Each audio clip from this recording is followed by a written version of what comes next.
He is back from his vacation. He is Pat Pagano, and he's ready to roll. Good morning, Pat. And a good morning, Marshall. Good morning, everybody. Got lots of nice comments on my Phil and Dan Henry. Did you find him entertaining? He was good. He was good. Yeah? Yeah. Yep. Lots of nice comments, so I was happy about that. Every once in a while, I'd say something to him, and it'd be like, because it was me, and I say stupid things, and there would be like a 3 seconds pause where he was trying to figure out something that wouldn't offend me. Well, I'll good. tell you, your ears had to be ringing. I said, here you go, Marshall, who just loves this weather. I mean, now I'm in Delaware, and even on the beaches, you could not. It was horrible. It was just too hot. The vacation could have been not 10 times better, 1,000 times better if it wasn't so hot and humid. It was not conducive to wanting to be outside. Simple as that. And then, of course, on the way back, I should actually tell you that when I started out in my driveway, I put the address. Well, I was trying to put the address to the GPS, and the way the car works is you connect your phone. Yep. And Google comes up, and then you just speak your address, and off you go. Well, nothing came up.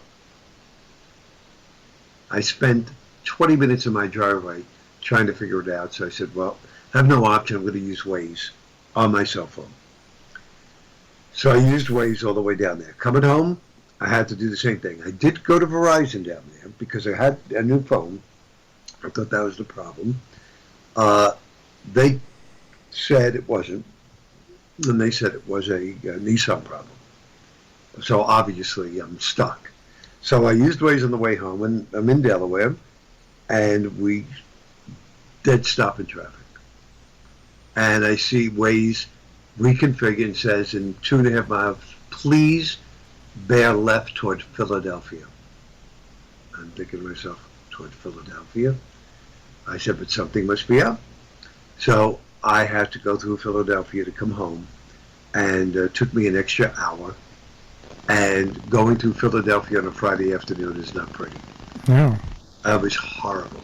In fact, the sun was beating through the windshield on my legs, and my legs were burning up. But so coming home was a nightmare. But overall, it was a restful vacation, and that's what you go away for.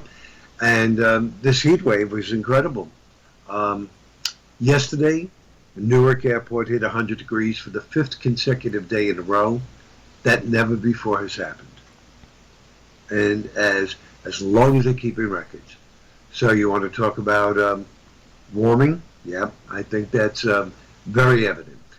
We'll have a front coming through today with showers and gusty thunderstorms. Any of these storms could drop heavy rain, strong winds, and the possibility of hail.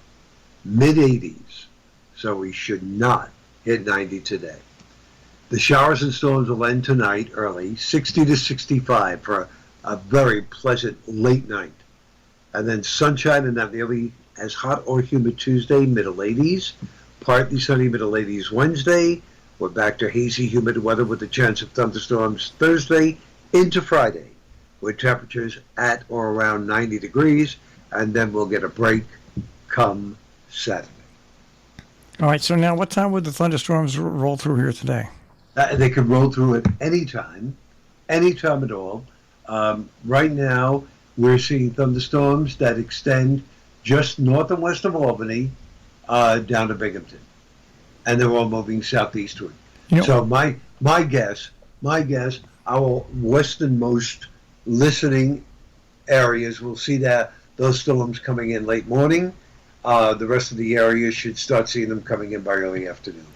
We had, there were thunderstorms while you were gone, but for the most part, they split and went to the north and to the south of us.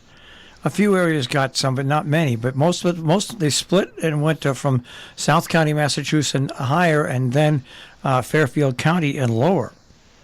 Like New York City got hit with some big thunderstorms. My house in the Lower Hudson Valley got hit with big thunderstorms because I have my my Tempest weather station operating.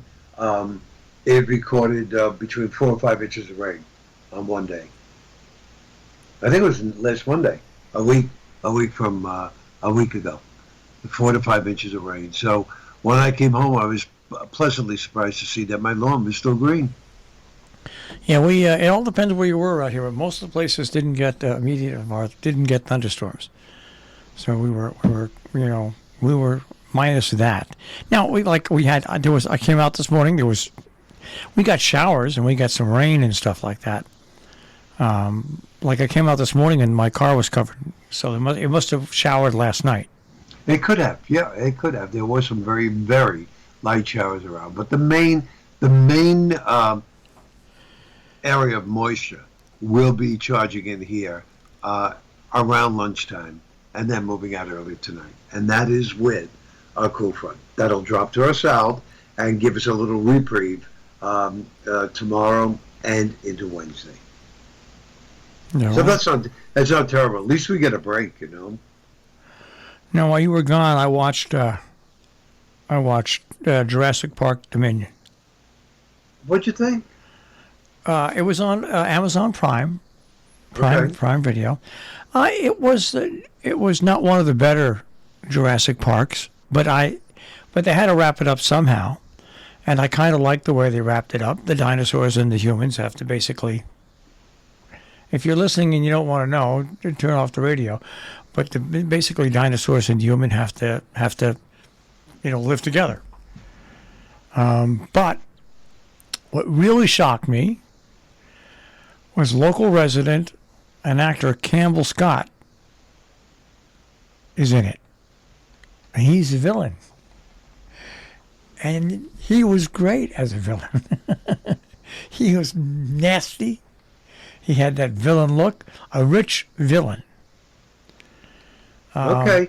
I didn't know it was on Amazon Prime, so it's free? Or do you have to pay for it? It was free. Oh. Well, I didn't know it was on no, Amazon. maybe. I did speak with someone down in Delaware who saw it, and she was very disappointed. Well, like I said, if you think it was going to be like the first couple or something, no. But it still was good. People got eaten by dinosaurs. There was lots of dinosaur chases. Right. There was lots of action. There were lots of different dinosaurs. The evil man didn't make it. And in the end, the dinosaurs and the human have to learn to live together.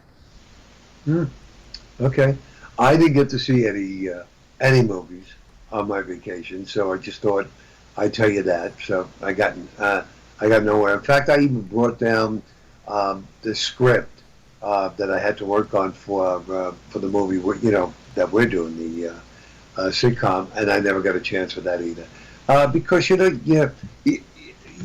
there were 4 other friends down there, and everybody wanted to do different things. So, you'd get up in the morning, you'd have breakfast, and they said, well, we want to do the outlets today. Okay, fine.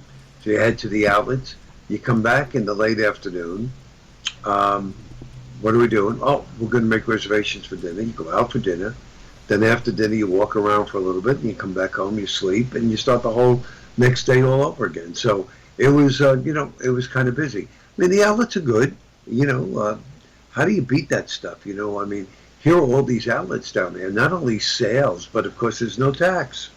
None whatsoever. Now, here's the other thing that I don't understand, Marshall. I'll tell you quickly. We'll talk about brand gas, ExxonMobil. Now, ExxonMobil gas in Delaware, regular, sold for $4.16. Now, I questioned one of the residents there. I said, is the gas so cheap here because there's no tax on gas? They said, oh, no. We have tax on gas. You're paying tax on the gas. Okay, so it's $4.16 with tax. Why is ExxonMobil not $4.16 in New York when we don't even have a gas tax? It's the same gas. Because the community you live in. So in other words, we're the ones that are that are getting that are getting what's the word? Pummeled. Yeah, California, most of the Northeast. If you're in a state that has a lot of wealthy people, and especially in a county that has a lot of wealthy people, you get like here in Sharon, the gas price is about 3 cents higher than it is in Salisbury, 2 miles to the north.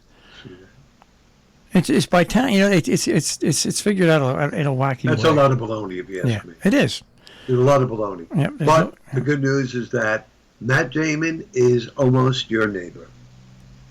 Matt Damon has bought a mansion in northern Westchester, and he is going to become a resident of northern Westchester, not far from Martha Stewart.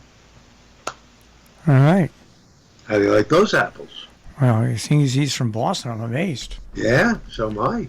All right. Well, let's recap our forecast for today in the Thunder Boomers. That's it. You have showers and thunderstorms coming in, especially by afternoon. Some will be strong and gusty, and the highs in the middle 80s.